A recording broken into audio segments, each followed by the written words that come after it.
কিয়ামতের কঠিন ময়দানে স্বামী তার স্ত্রীর আঙ্গুল ধরে, স্ত্রী তার স্বামীর আঙ্গুল ধরে আল্লাহর তৈরি জান্নাতের মেহমান হয়ে যাবে। আমার বানানা ভাইয়েরা, স্ত্রী যদি জান্নাতি হয়ে যায়, কিয়ামতের কঠিন ময়দানে স্বামী যদিও জান্নাতি না হয়, আল্লাহ স্বামীর হাতে স্ত্রীর হাতে যখন জান্নাতের টিকিট ধরায় দিবে, স্ত্রী ডাক দিয়ে বলবে, ও হে পরওয়ারদিগারে আলম, আমার রব, আজ আমি দুনিয়ার আমলের কারণে জান্নাতে চলে যাচ্ছি, যাকে নিয়ে আমি সংসার করলাম, জীবন চললাম, তাকে যদি আমি জান্নাতে নিয়ে যাইতে পারি, এরকম টিকিটের আমার দরকার নাই। আল্লাহ বলবে, রে মহিলা, ও স্ত্রী, আমি আল্লাহ এমন আল্লাহ নয়, জান্নাতের টিকিট দিলে আমি আল্লাহ আর ফেরত নেই না, এটা গরিব অসহায় ছোট লোকের কারবার। জুড়ে বলেন ঠিক না বেঠিক? জান্নাতি মহিলা, তুমি যেহেতু তোমার স্বামীর জন্য সুপারিশ করলাম, আজ কিয়ামতের দিন আমি আল্লাহ তুমি জান্নাতি রমণীর সুপারিশের ওসিলায় তোমার স্বামীর জিন্দেগির অপরাধ মাফ করে আমি আল্লাহ তোমার জামাই তোমার স্বামীকেও আল্লাহ তৈরি জান্নাতের মেহমান বানায় দিলাম। সুবহানাল্লাহ। অপরদিকে আবার যদি স্বামী জান্নাতি হয়, স্ত্রী যদি আবার জান্নাতি না হয়, স্বামী আল্লাহর দরবারে আরো জানাবে, আল্লাহ, দুনিয়াতে যাকে নিয়ে সংসার করলাম, বসবাস করলাম, তাকে ছাড়া তো আজ জান্নাতে যাইতে ভালো লাগবে না। আল্লাহ রাব্বুল আলামিন স্বামীর আবদার মঞ্জুর করে, স্ত্রীর অপরাধ মাফ করে আল্লাহ বলবেন, ৭০,০০০ হুর পরীর সরদারনি বানাইয়া তোমার স্ত্রীকেও আমি আল্লাহ জান্নাতের টিকিট ধরায় দিলাম। জোরে বলেন সুবহানাল্লাহ। এই জন্য আমার প্রাণের ভাইয়েরা, স্বামী স্ত্রীর সম্পর্ক এটা আল্লাহ তৈরি জান্নাতের একটি নিয়ামত। যেই ঘরে স্বামী এবং স্ত্রীর ভিতরে শান্তি আছে, সুখ আছে, ওই পরিবারটা আল্লাহ তৈরি ছোটখাটো একটা জান্নাত। আর যেই ঘরে স্বামী স্ত্রীর ভিতরে ঝগড়া বিবাদ, সব সময় মারামারি, ওই ঘরটা ছোটখাটো একটা জাহান্নামের টুকরা। এই জন্য স্বামী আর স্ত্রী আল্লাহ পাক রব্বুল আলামিন বলেন, ওহে পৃথিবীর স্বামীরা, তোমাদের স্ত্রীদেরকে আমি আল্লাহ বানিয়েছি যাতে করে তোমরা আরাম পাও, শান্তি পাও, সুখে শান্তিতে যাতে করে তোমরা দুনিয়াতে বসবাস করতে পারো। এই জন্য আমি আল্লাহ তোমাদের প্রত্যেকের বাম পাজরের হাড় থেকে তোমাদের সহধর্মিণীকে আমি আল্লাহ বানিয়েছি, সৃষ্টি করেছি। আল্লাহ পাক রব্বুল আলামিন কোরআনে কারীমের ভিতরে আবার স্বামী স্ত্রীদেরকে পোশাকের সাথে তুলনা করেছেন। আল্লাহ বলেন, হুন্না লিবাসুল লাকুম ওয়া আনতুম লিবাসুল লাহুন। স্ত্রীরা হলো স্বামীর পোশাক, আর স্বামীরা হলো স্ত্রীদের পোশাক। রে কলিজার টুকরা যুবক ভাইয়েরা, পোশাকের সাথে তুলনা দেওয়ার কয়েকটা কারণ রয়েছে। এক নাম্বার হলো, পোশাক আমাদের দেহকে ঢেকে দেয়, আবরণ করে দেয়। স্বামীও তার স্ত্রীর সমস্ত গোপন তত্ত্বগুলা ঢেকে দেয়, আবরণ করে দেয়। আবার অপর দিকে স্বামীরও সব কিছু স্ত্রী আবরণ করে দেয়, ঢেকে দেয়। দুই নাম্বারে, পোশাক যত মানুষ পরিধান করবে ততই মানুষকে সুন্দর দেখাবে। এই পৃথিবীটা শুধু পুরুষদের অবদান না, এই পৃথিবীতে যা কিছু আছে অর্ধেক সৌন্দর্য হলো নর, আর অর্ধেক সৌন্দর্য হলো নারী। এই দুই আল্লাহ রাব্বুল আলামিন দুই প্রকারের লিঙ্গ দিয়া এই পৃথিবীকে আল্লাহ আরো সুন্দর করেছেন। জোরে বলেন ঠিক না বেঠিক? পোশাক পরলে যেরকম মানুষের সৌন্দর্য বেড়ে যায়, স্বামীর চোখে স্ত্রী সুন্দর, আবার স্ত্রীর চোখে স্বামী সুন্দর। আল্লাহ বলেন, হুন্না লিবাসুল লাকুম ওয়া আনতুম লিবাসুল লাহুন। স্বামী হলো স্ত্রীর পোশাক আর স্ত্রী হলো স্বামীর পোশাক। 3 নাম্বার পোশাকের ব্যাখ্যা হলো স্বামী আর স্ত্রীকে কেন পোশাকের সাথে আল্লাহ উদাহরণ দিলেন। শীতের মৌসুমে মানুষ যখন গরম কাপড় পরে, মোটা কাপড় পরে, তখন গায়ে আরাম লাগে, শান্তি লাগে। আওয়াজ করে বলেন ঠিক না বেঠিক? আবার এই মোটা কাপড়, এই যে অনেকে ব্লেজার পরছেন, মাফলার পরছেন, রুমাল পরছে, শীতের কনকনে শীত থেকে বাঁচার জন্য, শরীরে আরাম লাগার জন্য আমরা পরছি।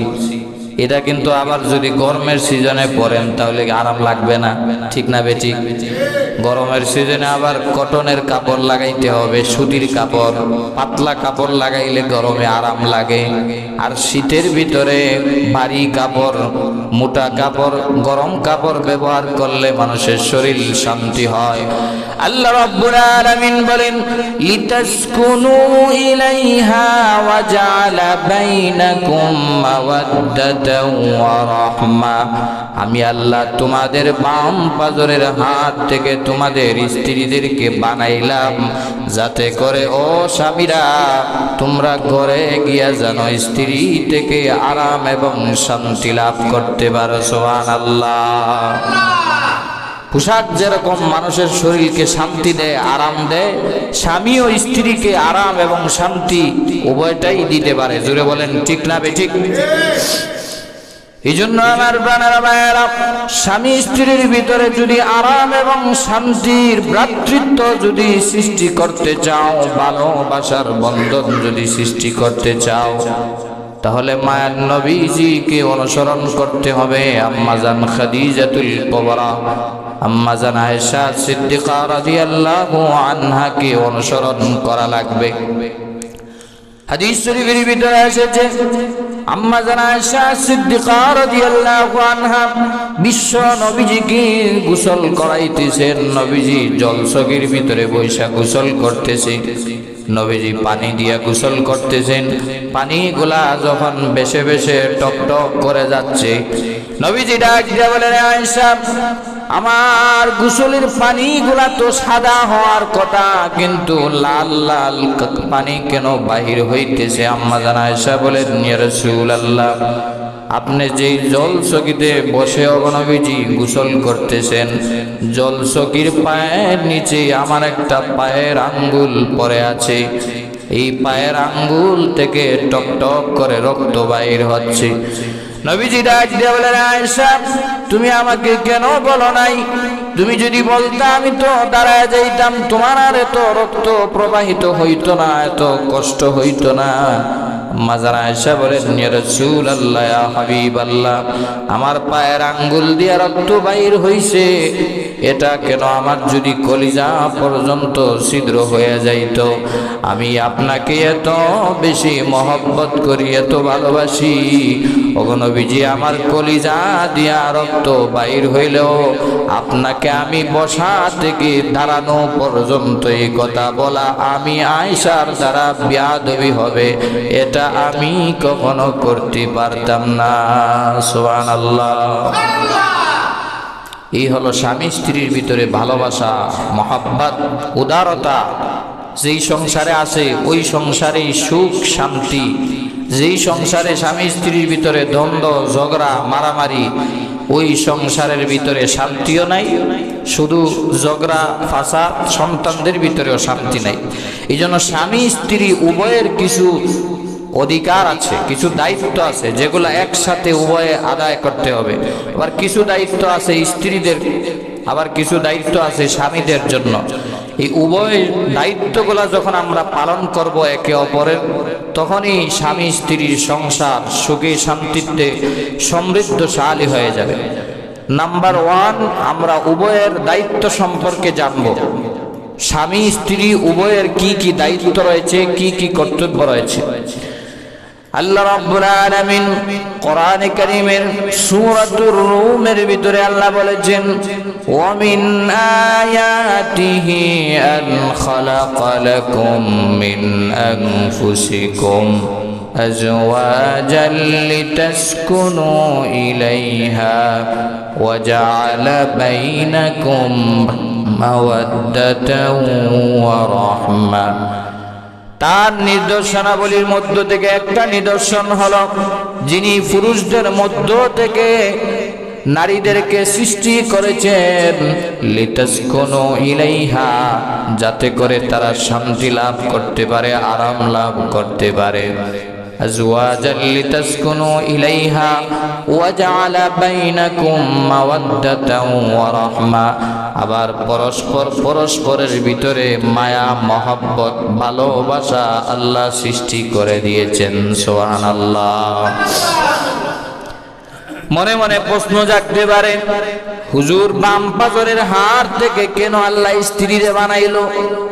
আমারে যেরকম মাটি দিয়া আল্লাহ বানাইছে, স্ত্রীকে তো অন্য মাটি দিয়া বানাইতে পারত।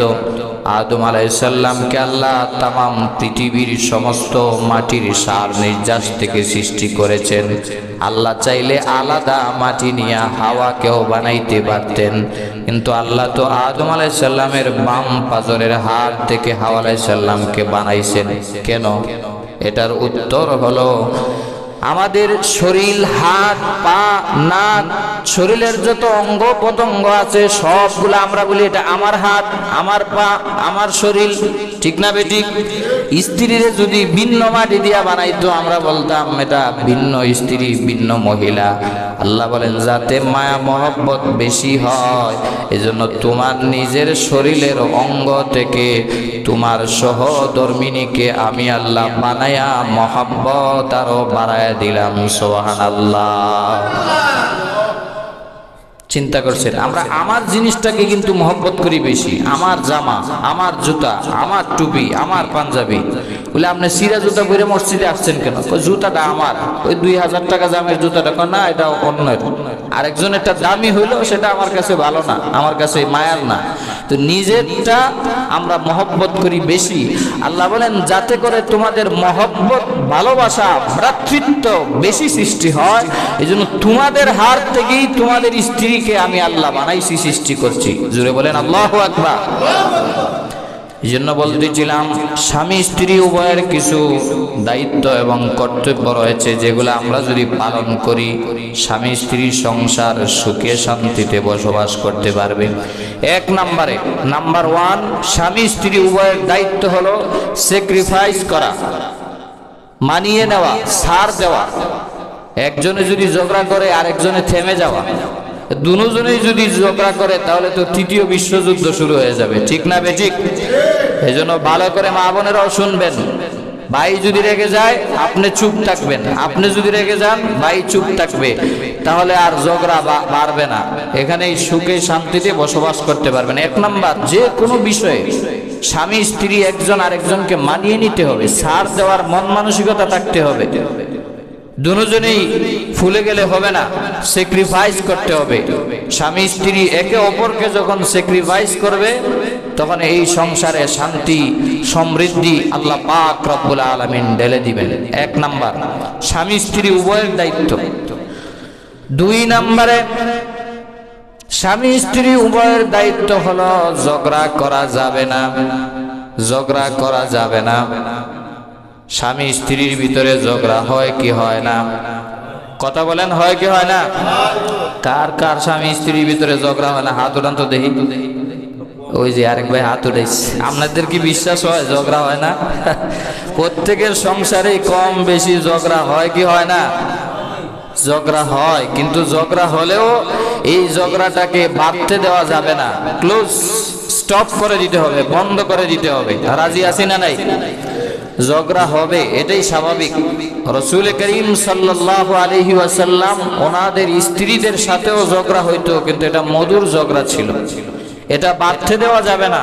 স্বামী স্ত্রীর ভিতরে যে ঝগড়া হবে, ফাসাদ হবে, হিংসা হিংসি কিছুটা থাকবে, এটা বাড়তে দেওয়া যাবে না, সাথে সাথে এটাকে শেষ করে দিতে হবে।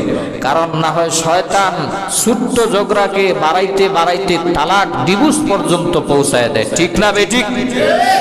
এই জন্য স্বামী স্ত্রী উভয়ের 2 নম্বর দায়িত্ব হলো ঝগড়া হলে ঝগড়াকে বাড়তে দেওয়া যাবে না, এটাকে থামায় দিতে হবে। সমুদ্রের তলদেশে শয়তান প্রতিদিন সন্ধ্যার পরে তার বন্ধুদের কাছ থেকে রিপোর্ট নেয়, কে আজকে কোন ফেস লাগাইছে, কে গুনার কাজ করাইলো। কেউ আইসা বলে উস্তাদ আজকে তো একজনকে সুদ খাওয়াইছি, ঘুষ খাওয়াইছি, আরেকজনকে দিয়া নারীবাজি করাইছি, আরেকজনকে দিয়া মদ খাওয়াইছি। এইভাবে হিসাব নিতে থাকি। সমুদ্রের তলদেশে বড় শয়তান বসে বসে, একজন শয়তান এসে বসে, উস্তাদ আজকে দুইজন মুমিন মুমিনা, দুই স্বামী স্ত্রীর ভিতরে ঝগড়া বাড়াইতে বাড়াইতে তালাক পর্যন্ত নিয়ে গেছি। শয়তান কয় আরে বেটা তোরই তো দরকার, তোর সাথে আমি মোলাকাত করবো। উঠটা নিজে মোলাকাত এবং কোলাকুলি করে। নাউজুবিল্লাহ আছে না নাই? মুমিনের সংসার যখন ভেঙে যায় তখন শয়তান খুশি হয়ে যায়, আর মুমিনের সংসার যখন জোড়া লাগে আমার আল্লাহ স্বয়ং নিজে খুশি হয়ে যায়। সুবহানাল্লাহ। আমার বানারা ভাইরা বলতেছিলাম নবীজির যুগেও ঝগড়া হইতো, কিন্তু এটা আমাদের মতো ঝগড়া না, মধুর ঝগড়া ছিল। আম্মা জান আয়েশা সিদ্দিকা রাদিয়াল্লাহু আনহার সাথে একদিন কথা কাটাকাটি হয়ে গেল। এমনি আম্মা জান আয়েশা সিদ্দিকা রাদিয়াল্লাহু আনহা চুপ থাকলেন। নবীজি বললেন এটাকে আর বাড়তে দেওয়া যাবে না, কি করা যায়? ওমরকে ডাক দেই ঝগড়া মীমাংসা করার জন্য, মিটমাট করার জন্য। আম্মা জান আয়েশা বলেন ওমরও গালিজুন, ওমর হলো গরম সাহাবী, ওনারে আনার দরকার নাই। কয় তাহলে তোমার আব্বুরে ডাক দিই। কয় ঠিক আছে। আবু বকর সিদ্দিক রাদিয়াল্লাহু তাআলা আনহুকে আনা হলো। আম্মা জান আয়েশা সিদ্দিকা রাদিয়াল্লাহু আনহাকে লক্ষ্য করে নবীজি বলেন আয়েশা আমাদের মধ্যে যা হইছে তুমি বলবা না আমি বলবো? আয়েশা বলেন নবীজি আপনিই বলেন, কিন্তু যা হইছে তার সঠিক কথা বলবেন, সত্য কথা বলবেন, মিথ্যা কিন্তু বলবেন না। আবু বকর সিদ্দিক রাদিয়াল্লাহু তাআলা আনহু রেগে গরম হয়ে গেলেন। কত বড় স্পর্ধা, নবীজিকে বলে সত্য কথা বলার জন্য। নবী তো এমনি সত্য কথা বলবেন। উনি রেগে মেগে লাল হয়ে একটা চোপে ডাকাত মারলেন নিজের মেয়ে আয়েশাকে। আয়েশা ধুমরিকে অপর দিকে গিয়া পড়লেন। আবার আসলেন আবু বকর তাপ্পর দেওয়ার জন্যে, চোপে ডাকাত দেওয়ার জন্যে। নবীজি আবার দুই হাত দিয়ে এইভাবে দাঁড়ায় গেলেন। আবু বকর সিদ্দিক পিছিয়ে গেলেন। আম্মা জান আয়েশা সিদ্দিকাকে নবীজি লক্ষ্য করে বলেন আয়েশা আজ যদি আমি তোমাকে না বাঁচাইতাম তাহলে তোমার বাবা তোমাকে পিঠে মেরেই ফেলত। আম্মা জান আয়েশা লজ্জা পেলেন, হেসে দিলেন, নবীজিও হেসে দিলেন। দুইজনের হাসির আওয়াজ বাহির থেকে আবু বকর সিদ্দিক শুনতে পাইলেন। জুড়ে বলেন না সুবহানাল্লাহ। আবু বকর বলেন হ্যাঁ এটা আবার কেমন কথা, এতক্ষণ দেখলাম তৃতীয় বিশ্বযুদ্ধ, এখন আবার হাসাহাসির আওয়াজ। আবু বকর সিদ্দিক রাদিয়াল্লাহু আনহু বলেন রে আয়েশা, ও আমার মা আয়েশা, নবীজির সংসার করতে গিয়া খুনসুটি হলে, কথা কাটাকাটি হলে যেরকম আমাকে মিটমাট করার জন্য ডাক দাও, তোমাদের হাসাহাসিতেও আমাকে, খুশির সময়ও আমাকে তোমরা শেয়ার করবা। এই জন্য আমার প্রাণারা বলতেছিলাম ঝগড়া হতে পারে, কিন্তু ঝগড়াকে বাড়তে দেওয়া যাবে না, এখানেই শেষ করে দিতে হবে। প্রয়োজনে পরিবারের ভিতরে বসেন, অপর পরিবার নিয়ে বসেন, কিন্তু এটাকে বাড়তে দেওয়া যাবে না। স্বামী স্ত্রী একে অপরকে এটা মিটমাট করে শেষ করে নিবেন। এর ভিতরেই বরকত রহমত আমার আল্লাহ ঢেলে দিবেন। সুবহানাল্লাহ। এই জন্য বলতেছিলাম স্বামী স্ত্রী উভয়ের দায়িত্ব রয়েছে। 3 নাম্বার দায়িত্ব হলো স্বামী স্ত্রী একে অপরের এতটাই দায়িত্ব নিয়ে থাকতে হবে, গোপন প্রাইভেট কথাগুলা কারো সাথে শেয়ার করা যাবে না। স্বামী স্ত্রী একে অপরের দায়িত্ব 3 নাম্বার হলো গোপন প্রাইভেট কথাগুলা কারো কাছে শেয়ার করা যাবে না। আমাদের মা বোনদের ভিতরে একটা খারাপ অভ্যাস, বদ অভ্যাস আছে। তারা একসাথে বসলে ফিডের কথা সবার কাছে বইলা দেয়, আছে না নাই? সব বললেও স্বামীর কথা, স্বামীর গোপনের কথা এবং স্বামী তার স্ত্রীর গোপনের কথা কারো কাছে শেয়ার করা যাবে। রাসূল বলেছেন আযমুল আমানাহ, এটা হলো বড় আমানত। স্বামীর কাছে স্ত্রীর সব বিষয়, স্ত্রীর কাছে স্বামীর সব বিষয় হলো আমানত, এটা কারো কাছে শেয়ার করা যাবে না। যদি শেয়ার করেন শয়তানে এইখানে সংসার ধ্বংস করার জন্য সুযোগ পাবে। জুড়ে বলেন ঠিক না বেঠিক? স্বামী স্ত্রীর 4 নাম্বার দায়িত্ব হলো অহেতুক সন্দেহ করা যাবে না। সন্দেহ একটা সংসারকে শেষ করে দিতে পারে। জোরে বলেন ঠিক না বেঠিক? শুধু সন্দেহ। স্ত্রীরা স্বামীকে সন্দেহ করে, এই তুমি কোথায় তাকাইলা, এদিকে তাকাইলা কেন? আবার বলে এদিকে তাকাইলা কেন? এই তুমি সুন্দরীর দিকে তাকাইলা কেন? দেখি তোমার ফেসবুকের পাসওয়ার্ডটা দাও, মেসেঞ্জারের পাসওয়ার্ডটা আমাকে দাও। তুমি আজকে কার সাথে কথা বলেছো, কয় মিনিট কথা বলেছো? সন্দেহ আছে না নাই? আরো জোরে বলেন আছে না নাই? আবার বাইরেও সন্দেহ করে বোনদেরকে, স্ত্রীদেরকে, যে তুমি আজকে কার সাথে কথা বলেছো, আমি যখন বাসায় ছিলাম না, কোথায় গিয়েছিলা? এইভাবে এই যে একটা অহেতুক সন্দেহ, সন্দেহ করতে করতে একটা সংসার এক সময় ডিভোর্স, তালাক পর্যন্ত পৌঁছায় যায়। জুড়ে বলেন ঠিক না বেঠিক? হ্যাঁ, সত্যিকার অর্থেই যদি কোনো কারণ থেকে থাকে, পরকীয়া জনিত কোনো কারণ যদি থেকে থাকে, তাহলে এটা সমাধানে বসেন। কিন্তু ভিন্ন কোনো কারণে, অহেতুক কোনো কারণে একে অপরকে কশ্চিন কালেও সন্দেহ করবেন না। এই জন্য মুরব্বী যারা আছে তাদের ভালোবাসা দেখবেন কত পিওর, তাদের ভালোবাসার ভিতরে কোনো সন্দেহ নাই। এই জন্য তারা বৃদ্ধ হওয়ার পরেও একজনে আরেকজনের ছাড়া থাকতে পারে না। জুড়ে বলেন ঠিক না বেঠিক? 5 নাম্বার, স্বামী স্ত্রী উভয়ের দায়িত্ব হলো একজন আরেকজনকে আল্লাহর বিধান স্মরণ করায় দেওয়া। নামাজের সময় হয়েছে, স্বামী স্ত্রীকে বলবে, স্ত্রী তার স্বামীকে বলবে যে নামাজের সময় হয়েছে, আপনি উঠে যান। এটা আল্লাহ রাব্বুল আলামিনের বিধান। স্বামী তার স্ত্রীকে স্মরণ করায় দিবে, স্ত্রী তার স্বামীকে স্মরণ করায় দিবে। এরকম যেন না হয় স্বামী নামাজে আসলো কিন্তু স্ত্রীকে নামাজের কথা বলল না, আবার স্ত্রী নামাজ ঠিকই দাঁড়ায় গেল, স্বামী নাক ডাকায় ঘুমাইলো, তাহলে তো হবে না। কিয়ামতের দিন আমরা চাই সকল স্বামী স্ত্রী একে অপরের সাথে আল্লাহর তৈরি জান্নাতের মেহমান হয়ে যাক। এজন্য স্বামী তার স্ত্রীর জন্য দুনিয়া থেকে চেষ্টা করতে হবে, স্ত্রী তার স্বামীর জন্য দুনিয়া থেকে চেষ্টা করতে হবে। আমার প্রাণের ভাইয়েরা, কোনো খারাপ স্বামীও যদি নেককার স্ত্রীর ঘরে যদি পড়ে যায়, স্ত্রী যদি নামাজি হয়, দিনদার হয়, 1 দিন 2 দিন 3 দিন 4 দিন যদি নামাজের কথা স্বামীকে বলে, একবার না একবার লজ্জায় হলেও নামাজ পড়তে বাধ্য। ঠিক না বেঠিক? এই জন্য স্ত্রীরা আপনাদের প্রতি দায়িত্ব হলো ভাইদেরকে মসজিদে পাঠায় দিবেন, তাহলে আপনিও জান্নাতি হয়ে যাবেন, সংসার শান্তিতে হবে। এই জন্য বৈজ্ঞানিকরা বলে স্বামী স্ত্রীর ভালোবাসাটা হলো লাভ পিরামিড, ত্রিভুজ আকারের। ত্রিভুজ চিনেন না?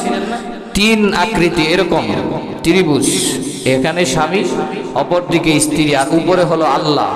নিচ থেকে যখন ভালোবাসবেন, মহব্বত করবেন, আল্লাহর বিধান যখন স্মরণ করায় দিবেন, স্বামী স্ত্রী একে অপরকে আল্লাহর বিধান স্মরণ করায় দিয়ে ইবাদত করতে করতে একজন অপরজন উপরে উঠতে থাকবে, আর যত উপরে উঠবে ততই আল্লাহর কাছাকাছি যাবে। সুবহানাল্লাহ বলবেন না? লাভ পিরামিড, এটা হলো একটা ত্রিভুজ আকৃতি। এই হলো 5টা গুণাবলী যেটা স্বামী স্ত্রী উভয়ের দায়িত্ব, এগুলা পালন করতে হবে। এবার আসেন বোনদের কি দায়িত্ব আছে। আপনারা বলবেন সবার দায়িত্ব বললেন, স্ত্রীদেরকে কিছু বলেন। স্ত্রীরা বা বোনেরা ভালো করে খাড়া করে শুনবেন। 1 নম্বরে মা বোনদের জন্য 1 নাম্বার হলো স্বামীর ঘরটাকে শান্তির নীড় বানায় দেওয়া, সুখের নীড় বানায় দেওয়া। এই পৃথিবীতে তোমার সবচাইতে বড় আপন হলো স্বামী। আমার ভাইয়েরা, মহিলা একজন সাহাবী এসে বলেন, ইয়া রাসূলুল্লাহ, স্বামীর প্রতি আমার কিরকম অধিকার রয়েছে, হক রয়েছে? নবীজি বলেন, নহে মহিলা সাহাবিয়া, তোমার স্বামী তোমার জন্য এতই কষ্ট করে, পরিশ্রম করে, তোমার স্বামীর সারা শরীরে যদি পোকামাকড় হয়ে যায়, জিহ্বা দিয়া যদি মাথা থেকে নিয়ে পা পর্যন্ত চেটে দাও, তারপরও তোমার স্বামীর হক সঠিকভাবে আদায় হবে না। নবীজি আরো বলেছেন, ওহে দুনিয়ার মহিলারা, আল্লাহ রাব্বুল আলামিন যদি আল্লাহর পরে কাউকে সেজদা দেওয়ার অর্ডার করতেন, তাহলে প্রত্যেক স্ত্রীদেরকে বলতেন, তোমরা তোমাদের স্বামীর পায়ে সেজদা দাও। জোরে বলেন সুবহানাল্লাহ। স্বামীর পায়ে সেজদার কথা বলা হয়েছে, স্বামীকে কত অগ্রাধিকার দেওয়া হয়েছে, কত সম্মান দেওয়া হয়েছে। এক নম্বরে স্ত্রীদের দায়িত্ব হলো স্বামীর ঘরটাকে শান্তির নীড় বানায় নেওয়া, সুখের নীড় বানায় নেওয়া, কোলাহল মুক্ত, আওয়াজ মুক্ত, ঝগড়া মুক্ত একটা ঘর স্বামীকে উপহার দেওয়া। আম্মা জান খাদিজাতুল কুবরা রাদিয়াল্লাহু আনহা বিশ্ব নবী রাহমাতুল লিল আলামিনকে এমন একটা ঘর উপহার দিয়েছিলেন যেই ঘরে কোনো কোলাহল নাই, কোনো আওয়াজ নাই, কোনো চিল্লাচিল্লি নাই, মারামারি নাই। এজন্য আমার আল্লাহ খাদিজার জন্য জান্নাতে কোলাহল মুক্ত, আওয়াজ মুক্ত, সুখের শান্তির ঠিকানা একটা জান্নাতে ঘর বানায় দিয়েছেন। জোরে জোরে বলেন না সুবহানাল্লাহ।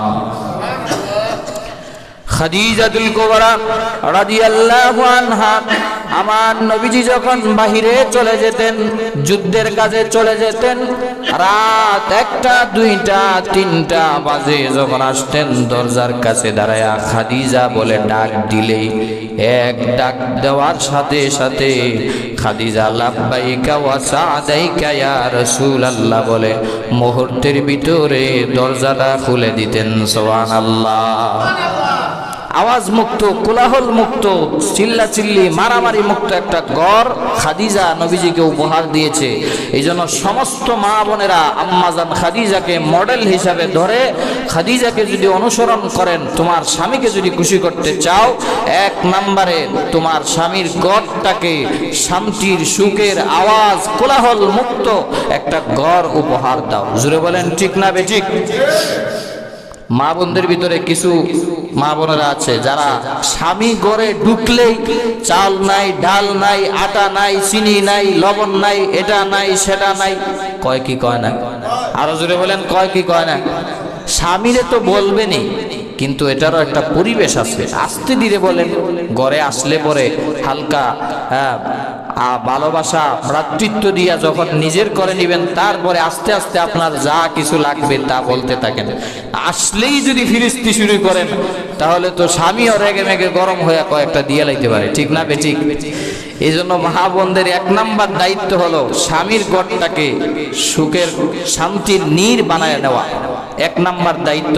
যেইভাবে খাদিজাতুল কুবরা রাদিয়াল্লাহু তাআলা আনহা নবীজিকে শান্তির একটা ঘর উপহার দিয়েছিলেন। 2 নম্বরে আমার প্রাণের ভাইয়েরা, স্বামী স্ত্রী তার স্বামীকে প্রতিটা কাজে সাহস যোগায় দিবে। স্বামী যতগুলা কাজ করবে, যদি ভালো কাজ হয়, স্ত্রী পিছন থেকে ড্রাইভিং পুশের মতো সাহস যোগাবে। যে কোনো কাজে স্ত্রী যখন সহযোগিতা করবে, সাহস যোগাবে, পরামর্শ দিবে, স্বামী আরো শক্তি পাবে। ঠিক না বেঠিক? যে কোনো ভালো কাজে, খারাপ কাজে না, ভালো কাজে স্ত্রী যদি পিছন থেকে ড্রাইভিং পুশের মতো সাহস দেয়, তাহলে স্বামী কাজ করার জন্য আরো স্পৃহা পাবে, আরো সাহস পাবে, কাজ করার জন্য তার মন আরো ভালো লাগবে। এই জন্য 2 নাম্বার প্রত্যেকটা স্ত্রীর দায়িত্ব হলো স্বামীর প্রতিটা ভালো কাজে স্বামীকে সহযোগিতা করা, সাহস যোগানো।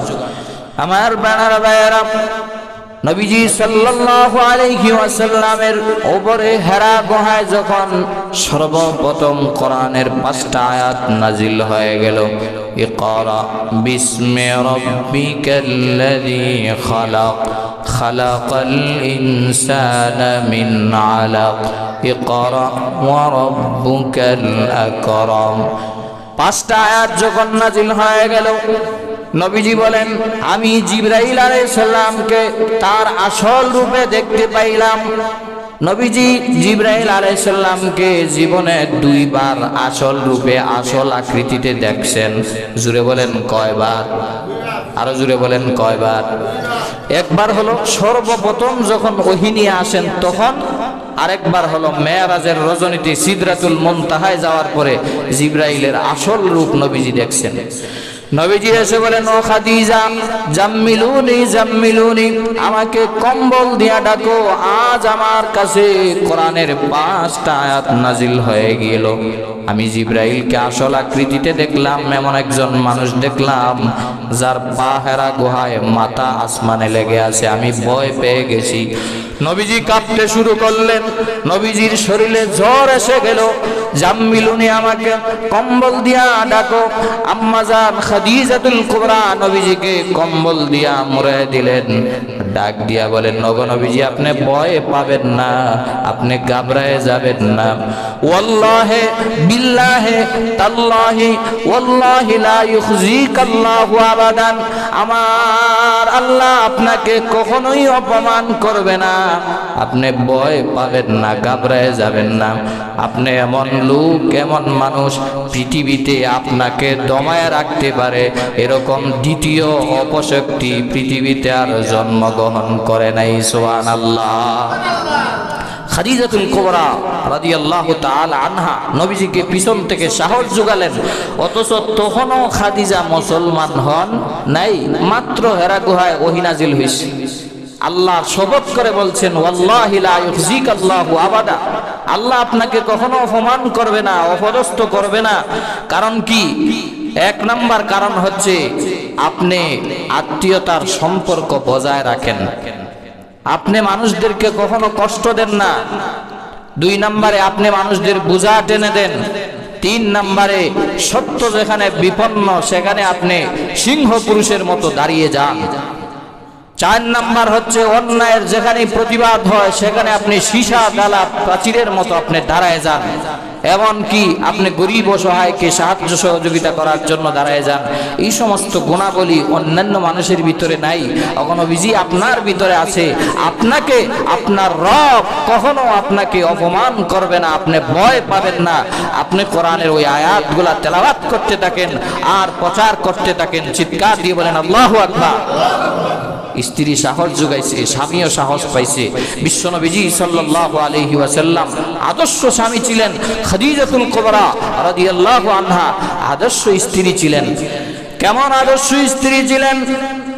একবার খাদিজাতুল কুবরা রাদিয়াল্লাহু আনহা প্লেট নিয়ে নবীজির সামনে খাবার নিয়ে আসতেছেন।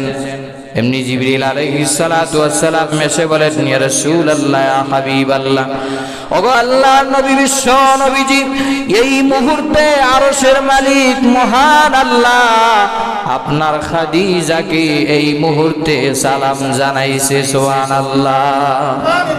আপনার সুবহানাল্লাহর আওয়াজে বোঝা যায় মনে হয় প্রধানমন্ত্রী সালাম জানাইছে, এরকম নাকি? আওয়াজ করে বলেন সুবহানাল্লাহ। মনে করেন বর্তমান প্রাইম মিনিস্টার ডক্টর ইউনূস যদি আপনাকে একটা চিঠি পাঠায়, এটার মূল্য, এটার মানটা কেমন থাকবে? জিবরাইল এসে বলে, ইয়া রাসূলুল্লাহ, এই মুহূর্তে আপনার খাদিজার উপর মহান আল্লাহ খুশি হয়ে জান্নাতের সার্টিফিকেট দিয়া আমাকে সরাসরি আল্লাহ নিজে সালাম জানাইছে। সুবহানাল্লাহ বলবেন না? কেন? কারণ স্বামীকে উনি ভালোবাসছে, মহব্বত করছে, স্বামীর পিছনে সারাটা জীবন ব্যয় করে দিয়েছে। এই জন্য মা বোনদেরকে খাদিজাতুল কুবরা রাদিয়াল্লাহু আনহা থেকে শিক্ষা গ্রহণ করতে হবে। খাদিজাতুল কুবরা রাদিয়াল্লাহু আনহা কেমন নবীজিকে ভালোবাসছে। আরে খাদিজা তো ছিলেন শিল্পপতি, ধনাঢ্য মহিলা।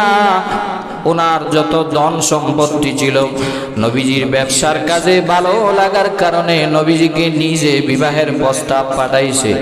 আর ডাক দিয়া বলে, আমার চাচা জানেরা, আমার গোষ্ঠীর লোকেরা, এই মোহাম্মদ ইবনে আব্দুল্লাহ, এই ছেলেটা আমার অনেক ভালো লেগেছে, অনেক নম্র ভদ্র, ব্যবসায়িক লেনদেন অনেক ভালো, লেনদেনে সে একদম পাট টু পাট সব কিছু হিসাব দিতে পারছি, তার চরিত্র ভালো। আমি নিজে ধনাঢ্য শিল্পপতি মহিলা হইয়া তাকে আমি বিবাহের প্রস্তাব জানাইলাম। নবীজি তার বিবাহের প্রস্তাব গ্রহণ করলেন, নবয়ের বিবাহ হয়ে গেল। শুধু তাই নয়, আম্মাজান খাদিজা রাদিয়াল্লাহু আনহা মুসলমান হওয়ার পরে ডাক দিয়া বলেন, নগো নবীজি, আমার যত সম্পত্তি আছে সব আপনার পায়ের কাছে এনে দিলাম। ইসলামের জন্য, দাওয়াতি কাজের জন্য আমার সব সম্পত্তি বিলিয়ে দিলাম। সুবহানাল্লাহ। স্ত্রী যদি স্বাবলম্বী হয় স্বামীকে সাহস যোগাবে, স্বামীকে ফিনান্সিয়াল যে তো কারবার আছে, টাকা পয়সা দন দিয়া সহযোগিতা করতে পারে। খাদিজাতুল কুবরা রাদিয়াল্লাহু তাআলা আনহা নবীজিকে সাহায্য করেছেন, সহযোগিতা করেছেন। এই জন্য বলতেছিলাম 2 নাম্বার স্ত্রীদের দায়িত্ব হলো, অনেক লম্বা আলোচনা। 2 নাম্বার দায়িত্ব হলো স্ত্রীরা স্বামীকে সাহায্য করবে, সাহস যোগাবে। আর 3 নাম্বার হলো স্ত্রীদের দায়িত্ব হলো 3 নম্বরে স্বামীর আনুগত্য করা। স্বামীর আনুগত্য করা। এবার তো স্বামীর আনুগত্য নাই, পর পুরুষের আনুগত্য করে। জুড়ে বলেন ঠিক না বেঠিক? স্বামীর আনুগত্য করা। আল্লাহ রাব্বুল আলামিন বলেছেন ফাসসালিহাতু কানিতাতুন হাফিজাতুল লিল গায়বি বিমা হাফিজাল্লাহ।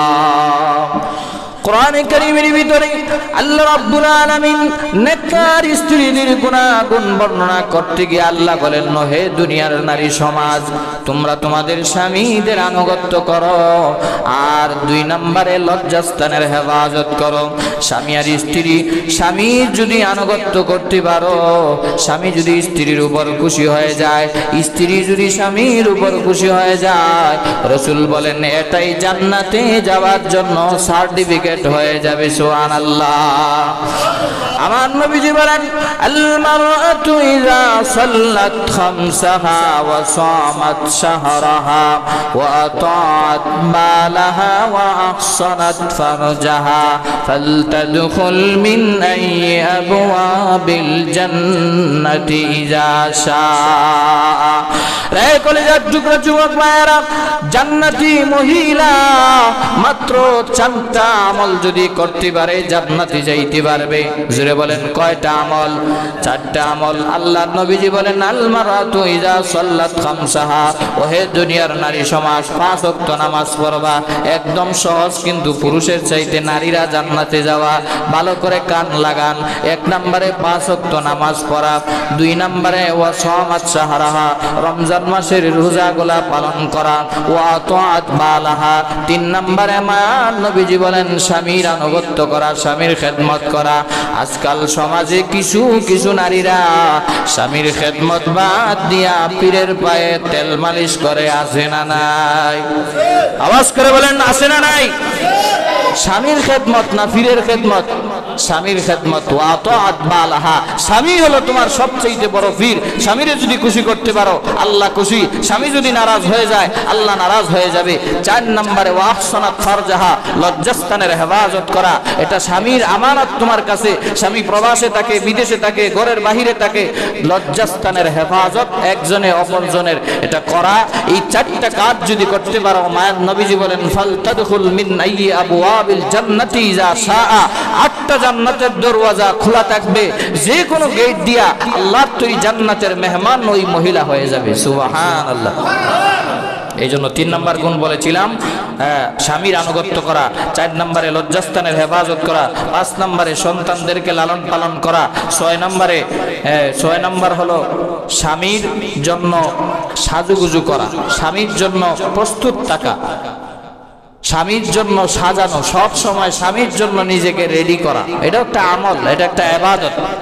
আপনাদের বিশ্বাস হয় না নাকি?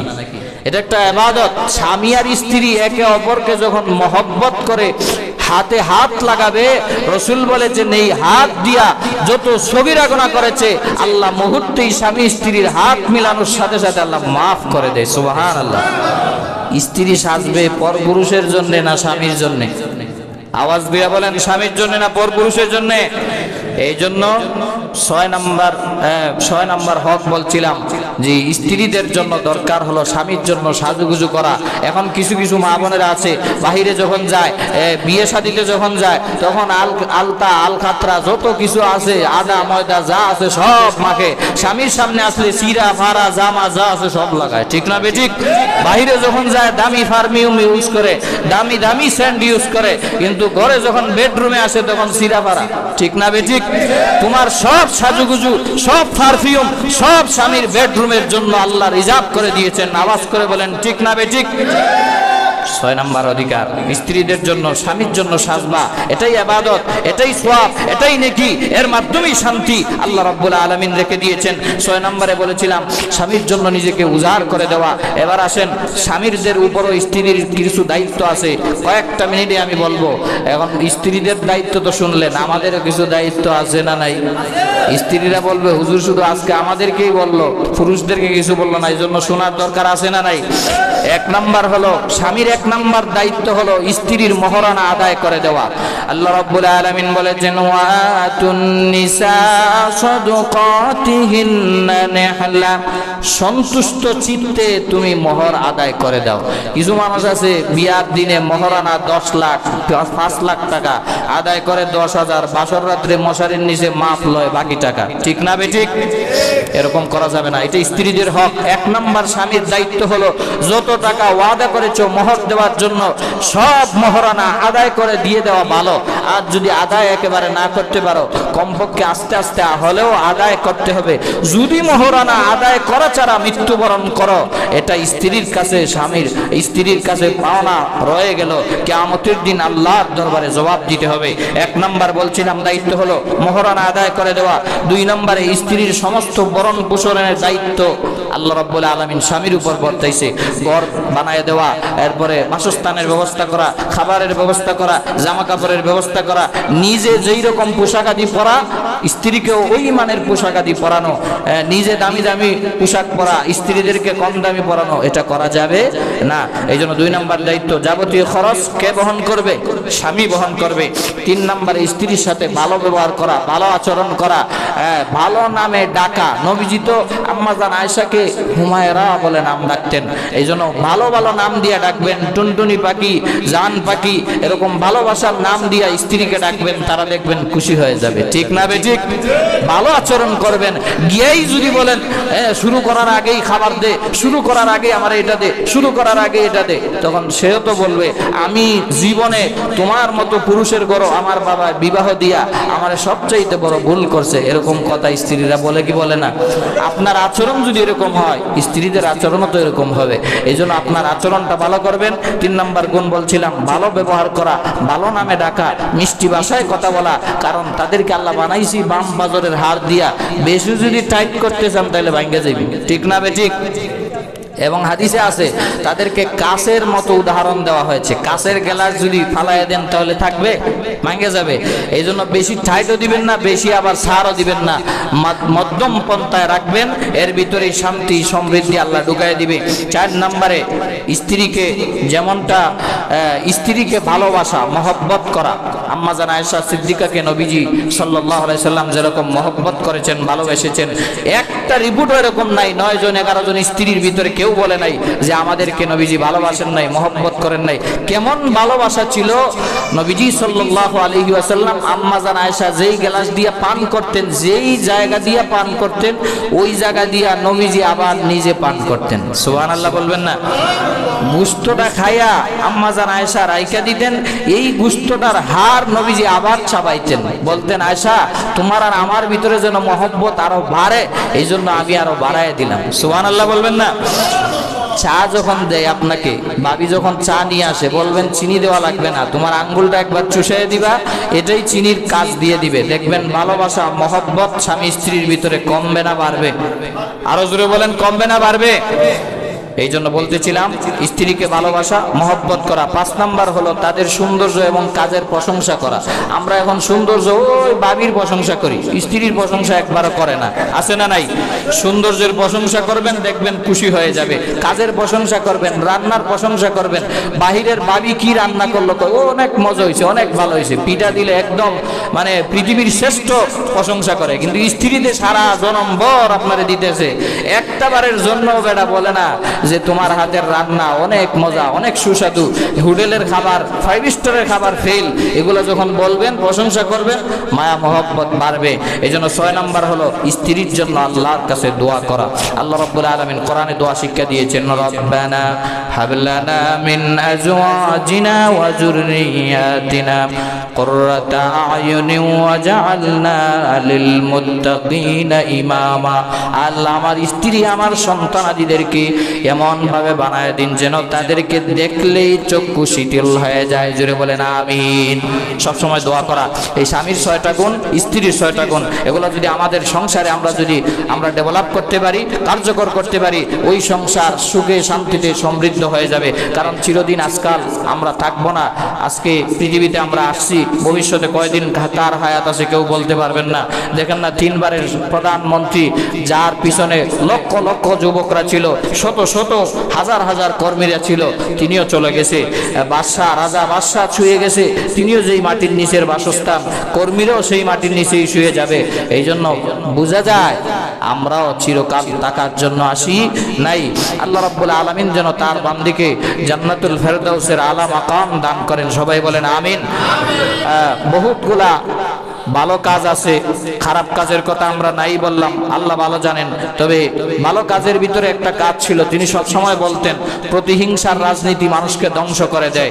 এই জন্য উনি দেখায় গিয়েছে যে আমার দেশের জন্য আমি বিদেশে যাব না, আমি অন্য কোথাও যাব না, আমার দেশেই থাকবো। যতই জুলুম নির্যাতন হোক, কষ্ট করে যে পরিশ্রম করেছে দেশের জন্য, মানুষকে দেখায় দিয়েছে মানুষকে কিভাবে মহব্বত করতে হবে, কাঁধে কাঁধ মিলায় কিভাবে মানুষকে নিয়ে চলতে হবে। এই জন্য তার থেকেও শিক্ষা নেওয়া আছে এবং আমরাও তার জন্য দোয়া করি আল্লাহ যেন জান্নাতের উচ্চ মাকাম দান করে। তারই সাথে সাথে এখান থেকে আমাদের শিক্ষা হলো, উনি একজন প্রধানমন্ত্রী, কত পাওয়ার ছিল, উনি যদি চলে যায় আপনি আমাকেও তো মৃত্যুবরণ করতে হবে। এই জন্য ভাই, দলাদলি না, আমি কোনো দল নিজে, আমি কোনো দলের কথা কখনো সাপোর্ট করি না। যেটা ভালো মনে করি সেখান থেকে বলার চেষ্টা করি, বিরোধিতা যাই করেন করতে থাকেন, এটা আমার কোনো আসে যায় না। কারণ আল্লাহ যতদিন আমার জবান দিছে, রিজিক দিছে, এখানে যতদিন আসি হক কথা বলেই যাব। আপনি যতই সমালোচনা করেন, বলে হুজুরে আমার দলের কথা কইলো না, হুজুরে আমার দলের বিরুদ্ধে বললো না, এটা এরকম না। আমি যতটুকু পারি হক কথা বলার চেষ্টা করি, আর ইসলামের কথা, কোরআনের কথা বলার চেষ্টা করি। কোরআনের বিরোধীদের যখন আসে তখন আপনি কমিটির লোক না আমার মাপ দাদা, এটা দেখার আমার টাইম নাই। এই জন্য ওখান থেকে শিক্ষা হলো, বাদশা চলে গেছে অর্থাৎ আমরাও মৃত্যুবরণ করব। দলাদলি, ফাড়াফাড়ি, রেশারেশি, হিংসা হিংসি, ওই চায়ের দোকানে বসে আড্ডা, এগুলা যেন না করি। আমরা মসজিদে আসলে যেভাবে বাই বাই হয়ে থাকি, বাহিরে গেলে ওইভাবে বাই বাই হয়ে থাকবো। আল্লাহ আমাদেরকে তৌফিক দান করুন। ওয়া আখিরি দাওয়ানা আলহামদুলিল্লাহি রাব্বিল আলামিন।